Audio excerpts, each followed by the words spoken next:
Hello friends, आप सभी का स्वागत है मेरे channel grasp knowledge with Anshu में। दोस्तों, हम लोग इस बार जो एनटीपीसी के एग्ज़ाम हुए हैं उसके सारे ओरिजिनल क्वेश्चन का डिस्कशन कर रहे हैं। जो ये सारे क्वेश्चन मैं शिफ्ट बाय शिफ्ट और बाय डेज में आप लोगों के सामने लेकर आ रही हूँ। आशा करती हूँ ये आप लोगों को ये सीरीज़ बहुत ही पसंद आए। तो चलिए शुरू करते हैं 1 मार्च 2021 को फर्स्ट शिफ्ट में पूछे गए क्वेश्चन के साथ। सबसे पहला क्वेश्चन है, निम्नलिखित में से कौन सा यह निर्धारित करता है कि रासायनिक अभिक्रिया नहीं हुई है। तो निम्नलिखित में से कौन सा यह निर्धारित करता है कि रासायनिक अभिक्रिया नहीं हुई है। आकार में परिवर्तन, गैस की उत्पत्ति, रंगों में परिवर्तन या अवस्था में परिवर्तन। तो इसका सही आंसर है आकार में परिवर्तन। आकार में परिवर्तन यह निर्धारित करता है कि रासायनिक अभिक्रिया नहीं हुई है। परमाणु ऊर्जा अधिनियम नाभिकीय शक्ति उत्पादन के निजी नियंत्रण को प्रतिबंधित करता है। तो परमाणु ऊर्जा अधिनियम कितना जो है नाभिकीय शक्ति उत्पादन के निजी नियंत्रण को प्रतिबंधित करता है। तो इसका सही आंसर है ऑप्शन सी। ऑप्शन सी 1962 का परमाणु ऊर्जा अधिनियम 1962 जो है नाभिकीय शक्ति उत्पादन के निजी नियंत्रण को प्रतिबंधित करता है। प्रसिद्ध कविता खूब लड़ी मर्दानी की रचना किसके द्वारा की गई थी। तो प्रसिद्ध कविता खूब लड़ी मर्दानी की रचना जो है इसके ऑप्शन है श्री अरविंद, एम.के. गांधी, सरोजनी नायडू या सुभद्रा कुमारी चौहान।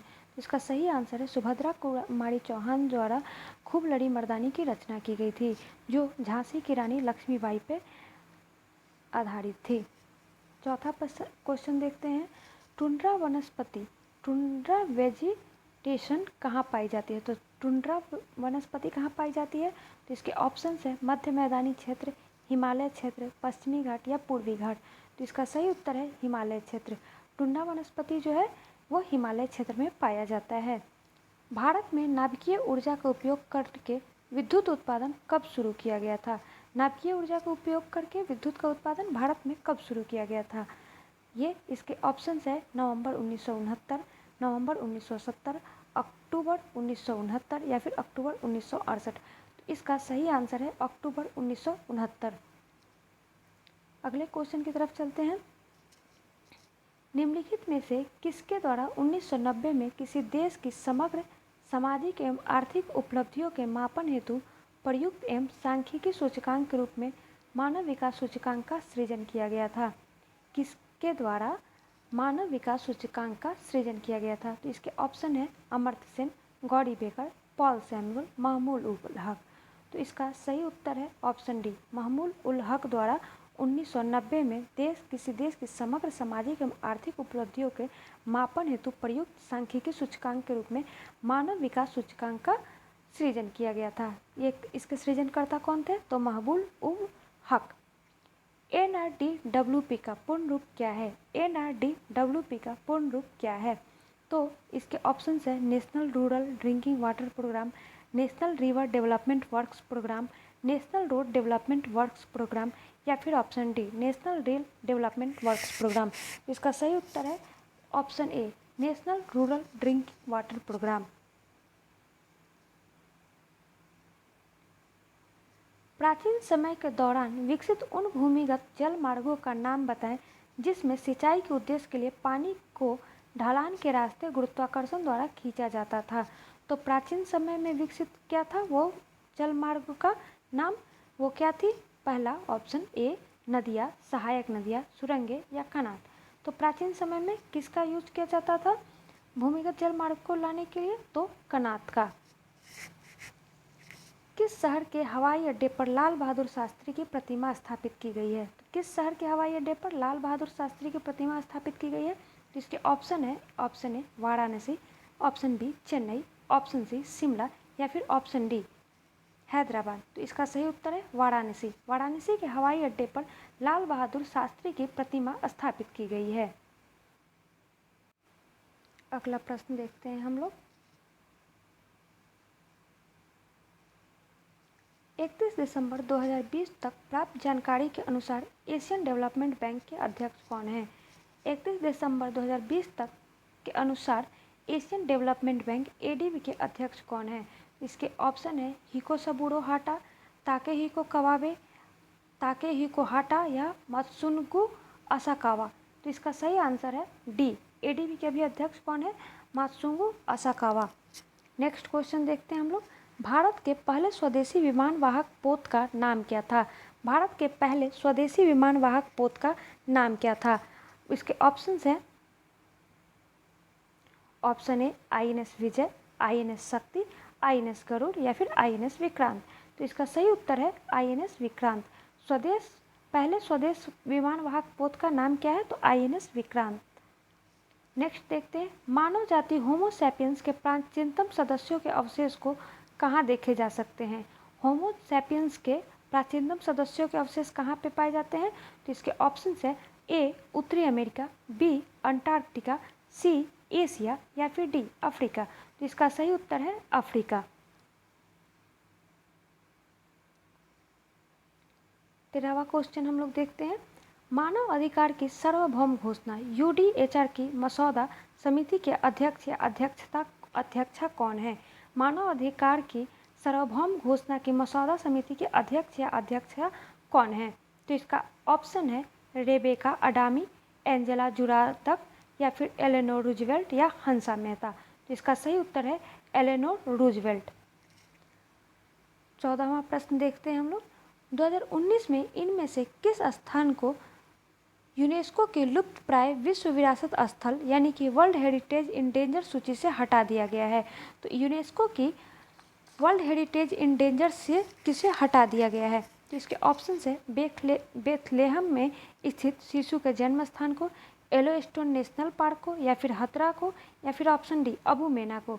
इसका सही उत्तर है बेथलेहम में स्थित यीशु के जन्म स्थान को, माफ़ कीजिएगा, यूनेस्को की लुप्त प्राय विश्व विरासत स्थल से बेथलेहम में स्थित यीशु के जन्म स्थान को इंडेंजर से हटा दिया गया है।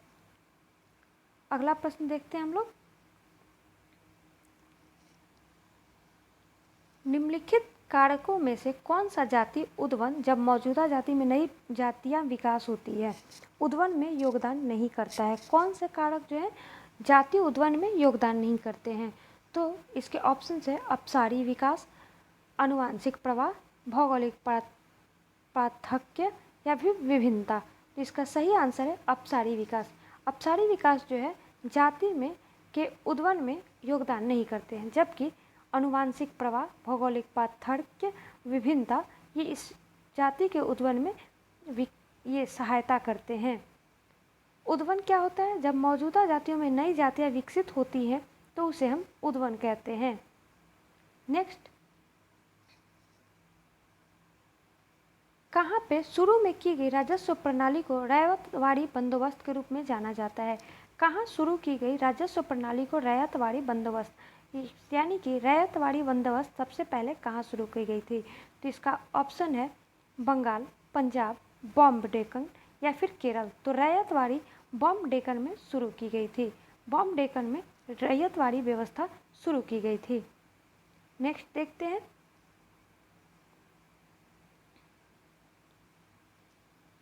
पुरातत्वविद, भाषा विज्ञानी और ईस्ट इंडिया कंपनी के अधिकारी जेम्स प्रिंसेप ने वर्ष कितना में अशोक के राजादेश यानी कि अशोकन एडिक्ट को जो ब्राह्मणी लिपि में लिखे गए थे की व्याख्या की थी? कब, कितना, किस साल में जेम्स प्रिंसेप ने अशोक के जो शिलालेख थे उसको, शिलालेख या फिर जो उसकी जो एडिक्ट्स थी उसकी व्याख्या कब किया था जेम्स प्रिंसेप ने?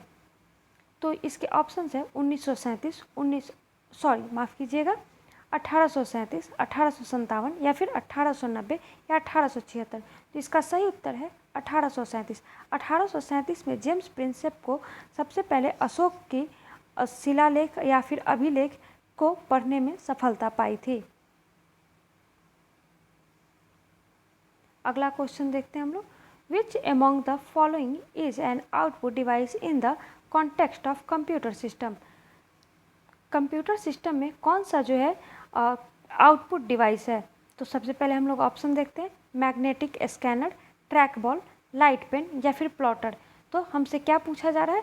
आउटपुट डिवाइस, यानी कि आउटपुट डिवाइस कौन सी है? तो इसका सही उत्तर है प्लॉटर। बाकी सब ये इनपुट डिवाइस है।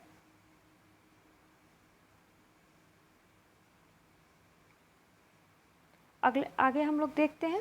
सबसे पहले देखते हैं इंद्रधनुष 2.0 किससे संबंधित है। इंद्रधनुष 2.0 किससे संबंधित है? तो इसके ऑप्शन है सार्वजनिक क्षेत्र बैंकों की पुनः पूंजीकरण से, या फिर ऑप्शन बी ग्रामीण बुनियादी ढांचा विकास से, ऑप्शन सी निजी क्षेत्र बैंकों के पुनः पूंजीकरण से, या फिर ऑप्शन डी निर्यात आयात बैंकों के पुनः पूंजीकरण से। इसका सही उत्तर है सार्वजनिक क्षेत्रक बैंकों को पुनः पूंजीकरण से। इंद्रधनुष 2.0 क्या है? सार्वजनिक क्षेत्र के बैंकों के पुनः पूंजीकरण से। पुस्तक तहकीक माँ लिल हिंद किससे लिखी है? पुस्तक तहकीक माँ लिल हिंद किसने लिखी है? तो इसके ऑप्शंस हैं मेगास्थनीज, अल मसूरी, इब्न बतूता, या फिर अल बर्नी। तो इसका सही उत्तर है अल बर्नी। अल बर्नी द्वारा रचित पुस्तक है तहकीक माँ लिल हिंद। निम्नलिखित में से कौन सा एक फाइल शेयरिंग ऐप नहीं है? कौन सा फाइल शेयरिंग ऐप नहीं है? तो ऑप्शन है पुश बुलेट, सुपरबीम, सरफ्लाई, या फिर एंड्रॉयड एयर ड्राइड। तो कौन सा फाइल शेयरिंग ऐप नहीं है? तो इसका सही उत्तर है सरफ्लाई। बाकी सभी फाइल शेयरिंग ऐप हैं। इनमें से किस राष्ट्र ने अक्टूबर 2019 में यह घोषणा की थी कि वह 1 जनवरी 2020 से को 14 राष्ट्रों वाले organisation of the petroleum exporting countries यानी ओपेक से बाहर हो जाएगा? किस राष्ट्र ने यह घोषणा की थी कि वह 1 जनवरी 2020 को ओपेक से बाहर हो जाएगा? तो आपके ऑप्शन है कुवैत, इक्वाडोर, सऊदी अरब, या फिर यूएसए। तो इसका सही उत्तर है इक्वाडोर। इक्वाडोर ने यह घोषणा की अक्टूबर 2019 में यह घोषणा की थी कि वह 1 जनवरी 2020 से ओपेक से बाहर हो जाएगा। नेक्स्ट देखते हैं। भारत के सभी बड़े उद्योगपतियों ने देश में एक नियोजित अर्थव्यवस्था की स्थापना हेतु एक साथ मिलकर एक संयुक्त प्रस्ताव तैयार किया था। कब भारत के सभी बड़े उद्योगपतियों ने एक नियोजित अर्थव्यवस्था की स्थापना हेतु एक साथ मिलकर एक संयुक्त प्रस्ताव तैयार किया था? तो ऑप्शन है 1944, 1941, 1940, या फिर 1936। तो इसका सही आंसर है ऑप्शन ए 1944 में भारत के सभी बड़े उद्योगपतियों ने नियोजित अर्थव्यवस्था की स्थापना हेतु मिलकर एक संयुक्त प्रस्ताव तैयार किया था। तो यह साल था 1944। गोल गुंबज किस राज्य में स्थित है? तो गोल गुंबज किस राज्य में स्थित है? तो इसके ऑप्शंस है ए मध्य प्रदेश, बी तमिलनाडु, सी हिमाचल प्रदेश, या फिर डी कर्नाटका। तो इसका सही उत्तर है कर्नाटका। बीजापुर के कर्नाटक में गोल गुंबज स्थित है। पीएचडी किस प्रकार की कंप्यूटर फाइल का एक्सटेंशन है? पीएचडी जो है किस प्रकार की कंप्यूटर फाइल का एक्सटेंशन है? इसके ऑप्शन है Adobe Photoshop, Adobe Acrobat, C PaintShop Pro, Microsoft Word. तो इसके ऑप्शंस है A Adobe Photoshop. PSD Adobe Photoshop की फाइल का कंप्यूटर फाइल का एक्सटेंशन है। नेक्स्ट, ब्रिटिश साम्राज्य से भारत की स्वतंत्रता के बाद भारत के प्रधानमंत्री जवाहरलाल नेहरू ने किसकी अध्यक्षता में परमाणु विकास कार्यक्रम को मंजूरी दी थी? ब्रिटिश साम्राज्य ने भारत की स्वतंत्रता के बाद भारत के प्रधानमंत्री जवाहरलाल नेहरू ने किसकी अध्यक्षता में परमाणु विकास कार्यक्रम को मंजूरी दी थी? तो इसके ऑप्शंस है Homi J Bhabha, S N Bose, S Chandrasekhar, या फिर विक्रम साराभाई। तो इसका सही आंसर है ऑप्शन ए होमी जहांगीर भाभा की अध्यक्षता में परमाणु विकास कार्यक्रम को मंजूरी दी गई थी।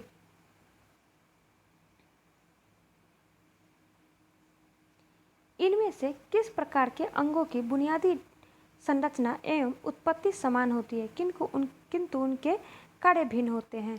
तो इसके ऑप्शन है समधर्मी, समजात, विषमधर्मी, या समवृत्ति। किस प्रकार के अंगों की बुनियादी संरचना एवं उत्पत्ति तो समान है लेकिन इनके काम भिन्न भिन्न हैं, तो वो कौन से हैं? तो इसके ऑप्शन है समधर्मी, समजात, विषमधर्मी, समवृत्ति। तो इसका सही आंसर है समजात। समजात जो है उनके बुनियादी ढांचा और संरचना उस उत्पत्ति समान है लेकिन इनके कार्य भिन्न हैं। निम्नलिखित में से किसे वर्ष 1938 और 1939 में भारतीय राष्ट्रीय कांग्रेस के अध्यक्ष के रूप में निर्वाचित किया गया था? 1938 और 1939 में भारतीय राष्ट्रीय कांग्रेस के अध्यक्ष कौन थे? तो इसका ऑप्शन है Sardar Patel, option B Rajendra Prasad, option C B R Ambedkar या फिर ऑप्शन डी सुभाष चंद्र बोस। तो इसका सही उत्तर है सुभाष चंद्र बोस। 1938 और 1939 में भारतीय राष्ट्रीय कांग्रेस के अध्यक्ष के रूप में सुभाष चंद्र बोस निर्वाचित हुए थे।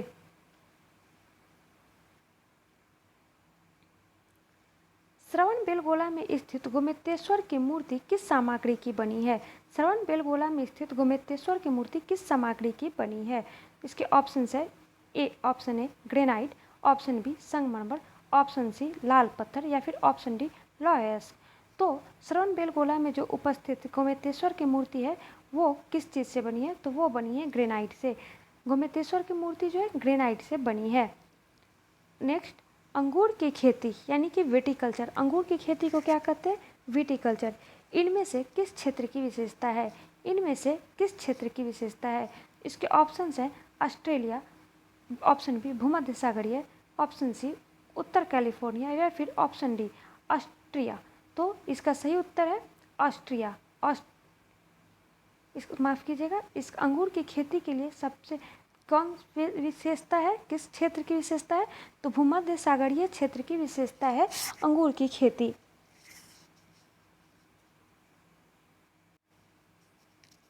अगला प्रश्न हम लोग देखते हैं, बाणभट्ट किस राजा के दरबारी कवि थे? बाणभट्ट किस राजा के दरबारी कवि थे? तो हमारे ऑप्शन है Chandragupta, option B Harshavardhana, option C Ashoka या फिर ऑप्शन डी समुद्रगुप्त। तो इसका सही आंसर है ऑप्शन बी। बाणभट्ट जो है हर्षवर्धन के शासनकाल में थे और उनके दरबारी कवि थे, जिसने हर्षचरित्र की रचना की थी। नेक्स्ट, जनवरी 2021 तक प्राप्त जानकारी के अनुसार भारत में स्थित यूनेस्को विश्व विरासत स्थलों की संख्या कितनी है? जनवरी 2021 तक प्राप्त जानकारी के अनुसार भारत में कितने यूनेस्को विश्व विरासत स्थल की संख्या है? तो इसके ऑप्शन है ऑप्शन ए 18, ऑप्शन बी 41 या फिर ऑप्शन सी 38 या फिर ऑप्शन डी 52। तो यूनेस्को के विश्व विरासत स्थल में भारत में कितनी है? तो इसका सही उत्तर है ऑप्शन सी 38। यूनेस्को के विश्व विरासत स्थलों में भारत में 38 स्थल हैं जो कि यूनेस्को विश्व विरासत स्थल में शामिल है। वित्तीय वर्ष 2019-20 में भारत के प्राप्त एफडीआई इक्विटी अंतर्वाह का सर्वाधिक हिस्सा इनमें से किस राष्ट्र से प्राप्त हुआ? वित्त वर्ष 19-20 में भारत को प्राप्त कुल एफडीआई इक्विटी के जो है अंतर्वाह में यानी कि एफडीआई इक्विटी इनफ्लो में सर्वाधिक हिस्सा किस राष्ट्र से प्राप्त हुआ है? तो हमारे ऑप्शंस है मॉरिशस, नीदरलैंड, जापान या फिर सिंगापुर। तो इसका सही उत्तर है सिंगापुर। 19-20 वित्त वर्ष 19-20 में भारत सबसे ज़्यादा जो एफडीआई प्राप्त किया है तो सिंगापुर से प्राप्त किया है। और अगला देखते हैं, लैंगिक प्रजननशील प्राणियों में समान गुण के वंशाणु कितने प्रतिरूप मौजूद होते हैं? लैंगिक प्रजननशील प्राणियों में समान गुण के वंशाणु यानी कि जीन्स कितने प्रतिरूप मौजूद होते हैं? तो इसके ऑप्शंस हैं 1, 4, 2 या फिर 3। तो इसका सही उत्तर है ऑप्शन सी 2। जीन्स कितने होते हैं लैंगिक प्रजननशील प्राणियों में समान गुण के? तो आंसर है 2।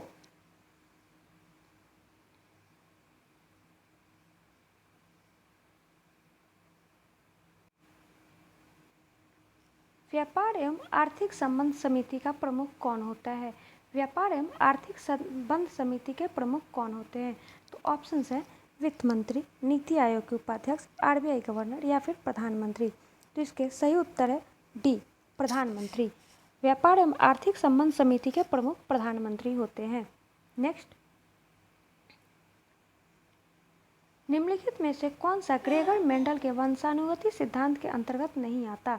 तो निम्नलिखित में से कौन ग्रेगर मेंडल के वंशानुगति सिद्धांत के अंतर्गत नहीं आता? तो ऑप्शन है पृथक्करण का सिद्धांत, प्रभुत्व का सिद्धांत, स्वतंत्र वर्गीकरण का सिद्धांत या फिर बायोपिक्स का सिद्धांत। तो इसका सही उत्तर है डी बायोपिक्स का सिद्धांत जो है ग्रेगर मेंडल के वंशानुगति सिद्धांत के अंतर्गत नहीं आता है।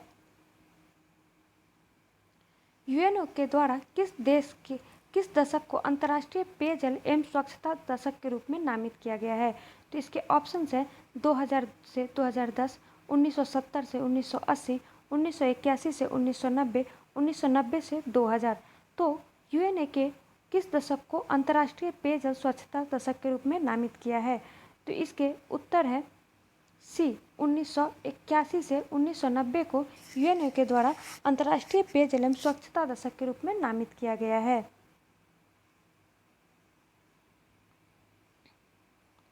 किसने वर्ष 2003 के दौरान एथलेटिक्स में IAAF विश्व चैंपियनशिप में पदक जीतने वाली प्रथम भारतीय होने का गौरव हासिल किया था? 2003 के दौरान एथलेटिक्स में किसने IAAF विश्व चैंपियनशिप में पदक जीतने वाले प्रथम भारतीय होने का गौरव हासिल किया था? तो इसके ऑप्शंस है हिमा दास, अंजू बॉबी जॉर्ज, PV सिंधु या फिर PT उषा। तो इसका सही आंसर है बी, अंजू बॉबी जॉर्ज ने 2003 के दौरान एथलेटिक्स में विश्व चैंपियनशिप में पदक जीतने वाली प्रथम भारतीय थी।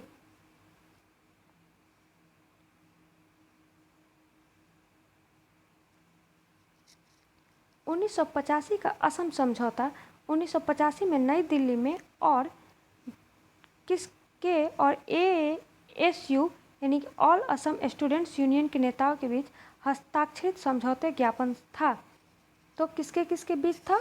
तो इसके ऑप्शन है चरण सिंह, इंदिरा गांधी, राजीव गांधी या फिर VV गिरी। तो इसका सही आंसर है सी, राजीव गांधी और AAU के नेताओं के बीच हस्ताक्षरित समझौता ज्ञापन था। अगला देखते हैं, स्वतंत्रता पूर्व भारत में किस आंदोलन ने कपास उत्पादन को प्रोत्साहित किया? स्वतंत्रता पूर्व भारत में किस आंदोलन ने कपास उत्पादन को प्रोत्साहित किया? तो हमारे ऑप्शन है खिलाफत आंदोलन, असहयोग आंदोलन, भारत छोड़ो आंदोलन या फिर स्वदेशी आंदोलन। तो स्वतंत्रता पूर्व जो है कपास उत्पादन के लिए प्रोत्साहित किया था ऑप्शन डी, स्वदेशी आंदोलन ने किसानों को कपास उत्पादित करने के लिए प्रोत्साहित किया था। इसी के साथ आज का हम ये सेशन समाप्त करते हैं। आशा करते हैं कि आप लोगों को पसंद आ रहा होगा। पसंद आए तो इसे प्लीज़ लाइक, शेयर और सब्सक्राइब जरूर करें। तब तक के लिए धन्यवाद।